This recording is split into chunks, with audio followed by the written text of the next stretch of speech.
नमस्कार, आप देख रहे हैं फ्रंटलाइन 24। मैं हूं आपके साथ साहिबा सिंह। बिहार में विधानसभा चुनाव है।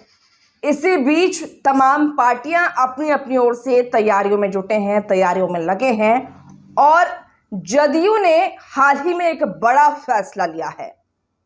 जदयू की एक बैठक हुई और इस बैठक में कुछ फैसले लिए गए, कुछ अहम फैसले लिए गए। जदयू के जो बड़े फैसले हैं वो हम आपको बताते हैं।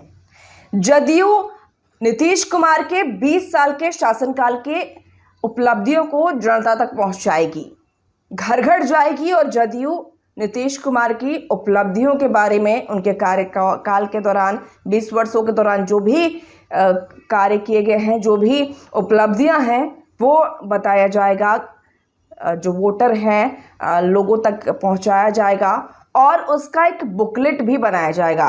उस बुकलेट में 20 वर्षों के जो भी कार्य किए गए हैं वो तमाम बातें उस बुकलेट में लिखी रहेंगी और फिर वो बुकलेट घर घर जाकर जो कार्यकर्ता हैं वो पहुंचाएंगे और बूथ जीतो चुनाव जीतो का नारा देंगे। बता दें आपको कि मुख्यमंत्री नीतीश कुमार के 20 वर्षों के जन कल्याणकारी और बेहतर शासन की उपलब्धियों के बुकलेट को प्रत्येक घर तक जदयू कार्यकर्ता पहुंचाएंगे। इसका मकसद जनता को तथ्यों पर आधारित सटीक जानकारी उपलब्ध करवाना है। बता दें कि इस संबंध में जदयू कार्यालय में एक बैठक भी हुई। जदयू प्रदेश मुख्यालय में राज्य की विभिन्न विधानसभा क्षेत्रों में पंचायतवार बूथ कमेटी की पहले चरण की बैठक का आयोजन किया गया और इसमें बूथ जीतो चुनाव जीतो की रणनीति पर विस्तृत विचार विमर्श हुआ। इस बैठक में विपक्ष द्वारा फैलाए जा रहे झूठ, भ्रम और दुष्प्रचार का तथ्यपरक जवाब देने, राजद के 15 वर्षों के कुशासन की सच्चाई युवाओं तक को अवगत कराने और पार्टी के आगामी कार्यक्रम की रूपरेखा तैयार करने को लेकर भी गहन चर्चा की गई। इस बैठक में संबंधित क्षेत्रों के जनप्रतिनिधि, प्रदेश कमेटी के सदस्य, विधानसभा प्रभारी और विभिन्न प्रकोष्ठों के पदाधिकारी उपलब्ध रहे। साथ ही पार्टी के प्रदेश कार्यालय से प्रदेश अध्यक्ष उमेश सिंह कुशवाहा ने वर्चुअल माध्यम से बैठक को संबोधित करते हुए कार्यकर्ताओं का मार्गदर्शन किया और बैठक में संजय कुमार सिंह उर्फ गांधी जी, चंदन कुमार सिंह, बैद्यनाथ प्रसाद सिंह और तमाम जो नेता थे वो मौजूद थे।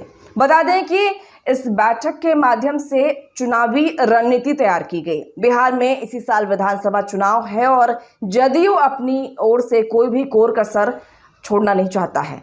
सीएम नीतीश कुमार लगातार इस साल एक्शन में दिख रहे हैं। लगातार जो विकास की कार्य हैं उसको गति मिली है और अब इन उपलब्धियों को जदयू के द्वारा लोगों तक पहुंचाया जाएगा, घर घर पहुंचाया जाएगा। एक बुकलेट के माध्यम से लोगों को तमाम जानकारी दी जाएगी। बता दें आपको कि जदयू ने विधानसभा चुनाव को लेकर कमर कस ली है और तैयारियां जोरों शोरों पर हैं।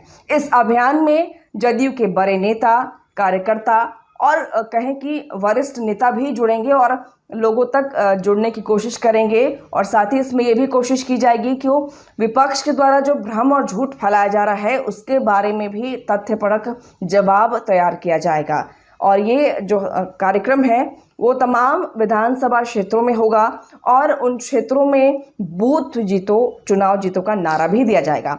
बता दें कि जदयू ने अपने कार्यालय के बाहर भी फिर से 25-30 नीतीश कुमार का स्लोगन लगाया है।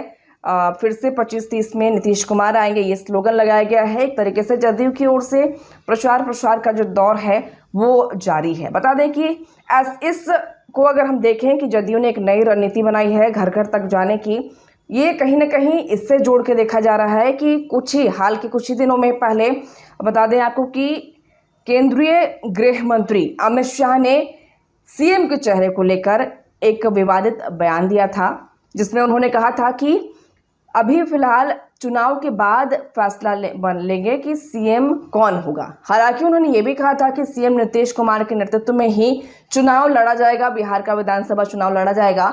लेकिन एक और बयान दिया था जिसको लेकर जदयू में हलचल बढ़ गई, जिसमें उन्होंने कहा कि उन्होंने एक अखबार के इंटरव्यू में कहा कि उनसे जब पूछा गया कि क्या एनडीए का चेहरा, सीएम पद का चेहरा नीतीश कुमार ही होंगे, तो उन्होंने कहा कि अभी चुनाव है, चुनाव के बाद पता चलेगा कि सीएम कौन होगा। इसके बाद जदयू में हलचल देखने को मिली और एक नई रणनीति कहें कि नीतीश कुमार की पार्टी जदयू के द्वारा निकाली गई कि अब लोगों तक पहुंचा जाएगा, जन जन तक पहुंचा जाएगा, हर घर में पहुंचा जाएगा और नीतीश कुमार की तमाम उपलब्धियों को 20 वर्षों के जो उपलब्धियां हैं, जो उनका कार्यकाल है, उसको एक बुकलेट के माध्यम से छपवा कर उन्हें घर घर तक पहुंचाया जाएगा और सबको जानकारी दी जाएगी कि आखिर नीतीश कुमार ने इन 20 वर्षों में क्या कुछ किया। हालांकि ये चुनावी रणनीति के तहत है और देखना होगा कि चुनाव जैसे जैसे नज़दीक आ रहे हैं, क्या कुछ रणनीति, क्या कुछ बयानबाजी, क्या कुछ देखने को मिलता है बिहार में।